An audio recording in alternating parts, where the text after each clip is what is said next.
Седма година поред Штип организира крводарителска акција во чест на Јани Димитриев, кој трагично загина во сообраќајна несреќа пред 7 години. Неговата хуманост, која го карактеризираше во текот на неговиот живот, сега продолжува со крводарителска, но и други хуманитарни акции кои ги иницира семејството Димитриеви.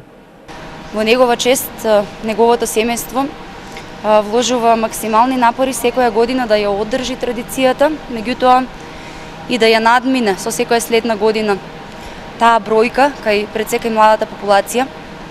Минатата година имавме статистички најмасовна крводарителска акција на 13 декември. Годинава веќе ги надминуваме и минатогодишните бројки, така што може да се каже дека во тека крводарителска акција која што за 2019 па и во однос на 2018 година ќе биде најбројна и најмасовна по број на крвни единици. Она што би сакала да го истакнам од име на Црвен крст, меѓутоа и во соработка со семејството на Јани Димитриев и службата за трансфузионна медицина е дека она што е побитно од сите тие статистички параметри, а поврзано со оваа акција, е самата моќ за кревање на свеста кај младата популација.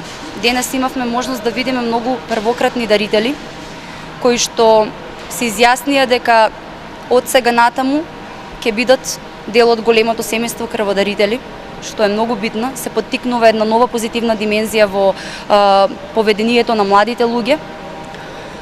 Би сакала исто така од име на Црвен крст да истакнам дека сме и ќе бидеме партнери на семејството Димитриеви, да оваа традиција продолжи, да расте и да се надминува со секоја следна година. Јани Димитриев е роден на денешен ден. На 31 март 2013 година Јани заедно со своите другари Стефан Николов и Бојан Бочварски на патот од Скопје кон Штип загинаа во сообраќајна несреќа.